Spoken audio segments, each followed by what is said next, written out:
Now, I'm not the biggest fan of Elden Ring's bosses.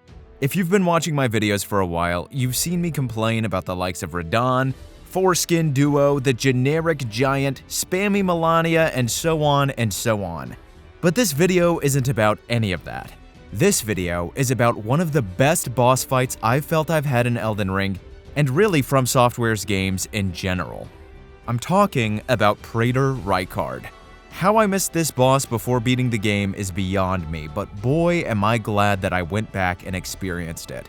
See, a lot of content in Elden Ring can be straight up missed out on because of how enormous this game is. The fact that this boss was made optional, even though it's so well done, is beyond me. There's even an article that says that you have to fight Rykard in order to complete the game. And hell, I don't even blame them for being confused, because with how grand this boss fight felt, I would have thought it was mandatory too. I wish they had included more boss fights like this within the game, but hey, I understand that perfection takes time. But I just wish they had spent less time on this, and this. Okay, enough about that. Let's just talk about Rykard. Firstly, he's accessed through the Volcano Manor questline. The boys and girls that reside within this manor worship him, and you, being the aspiring Elden Lord that you are, decide you want to kill him. So, off you go through this Izalith-esque area, fighting Fat Skin Noble until finally you make it to the teleporter that takes you to Rykard. As soon as you enter the boss room, you see a corpse holding a shining weapon that you actually pry from his hands, not just the regular pickup animation you do with most things. At this point, I figure it's gonna be that kind of boss, huh? Now, this was my first reaction to Rykard. Upon picking up the weapon, I thought, okay, we're just gonna use this weapon skill to charge up some power and stunlock him into oblivion, right? We've done this before with Yorm in Dark Souls 3, Storm Ruler in Demon Souls. I gotta say though, I like those boss fights too, but Yorm's in particular was a little underwhelming. You just charge up the sword while he chases you around, and it honestly results in a pretty boring and easy fight.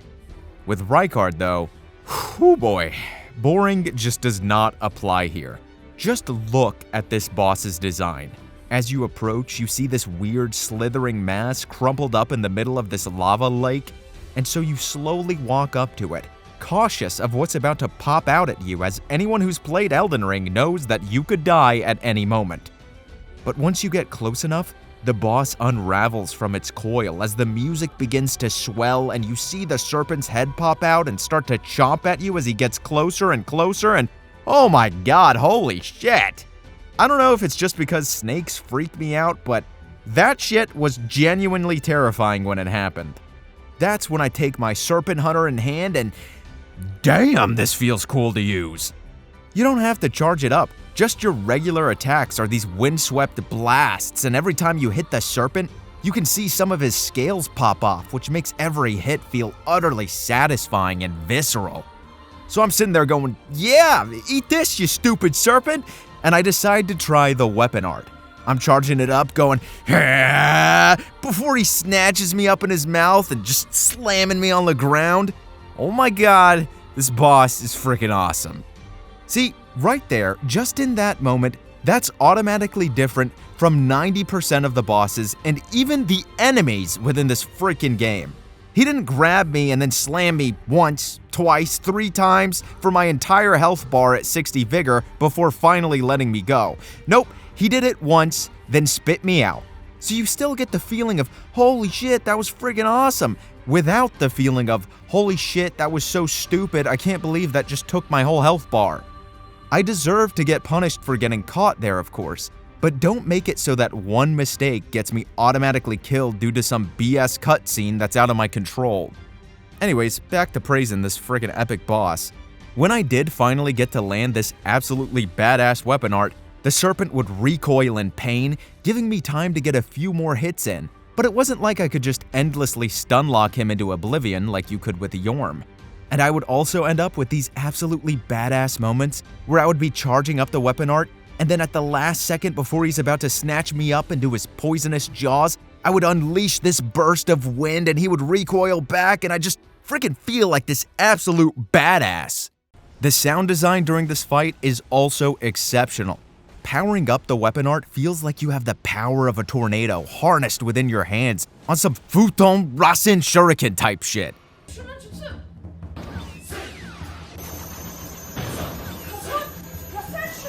The serpent bumbling around the arena, slamming his head into the ground, trying to get at you, results in these bombastic bangs against the ground with you desperately trying to dodge each and every strike.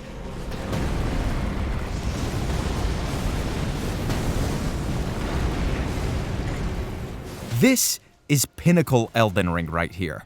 And when he finally bangs his head against the floor for the final time with his tongue sticking out in utter defeat, you feel a sense of utter triumph. Right up until, oh god, he's still moving. There's a phase 2? Now, you'll have to pardon my reaction here because phase 2 fights in Elden Ring never boded well for me having a good time with the second portion of that boss. I started getting flashbacks to Malekith, the Elden Beast, Fire Giant, you name it. With that being said, I'm glad Rykard does not suffer from the same shortcomings as those boss fights. The cutscene is so freaking cool. Yeah, you thought this dude was just a serpent? No, he's some sort of man-serpent mix, because there's a face on the other side of that serpent you were just fighting in phase 1.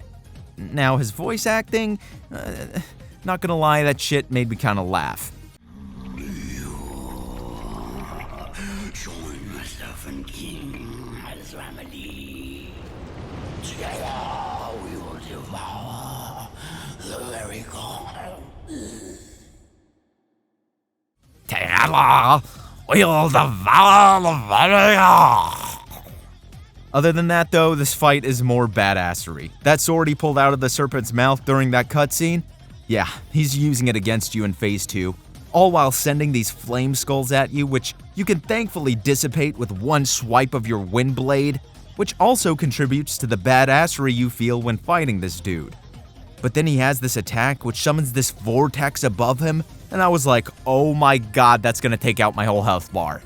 I thought I had dodged it, not gonna lie, but because this boss doesn't hit as hard as most bosses usually do within this game and what I would normally expect from it, I was like, whatever, it's really not the biggest deal.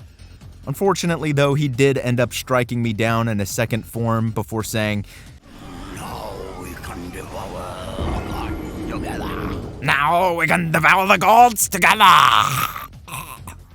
They must have just told this voice actor to sound like he was choking on something, man. I don't know. His voice just makes me laugh. With the second attempt, though, I really mastered how to use the Serpent Hunter weapon, remembering to charge it up for heavy attacks as they're much more effective than one-off light attacks, staggering him with ease and moving on to form number 2 once more with 5 flasks.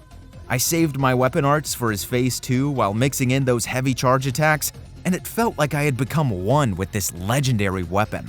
This is what I play these games for, man. Was Rykard an easy boss? Absolutely. He only took me like 2 attempts. But was this still an absolutely epic boss fight that I will remember the game for some time to come? Hell yes. What I think a lot of people need to understand and are losing sight of within this series is making a hard boss fight doesn't make it memorable. Yes, there can be instances where overcoming a difficult challenge can be memorable, like with Nameless King in Dark Souls 3. But it doesn't have to be like that all of the time for you to have a memorable experience. And like I said, I feel that a lot of people are losing sight of that with some of the more stupidly designed bosses within this game, like the Fire Giant, Melania, and others.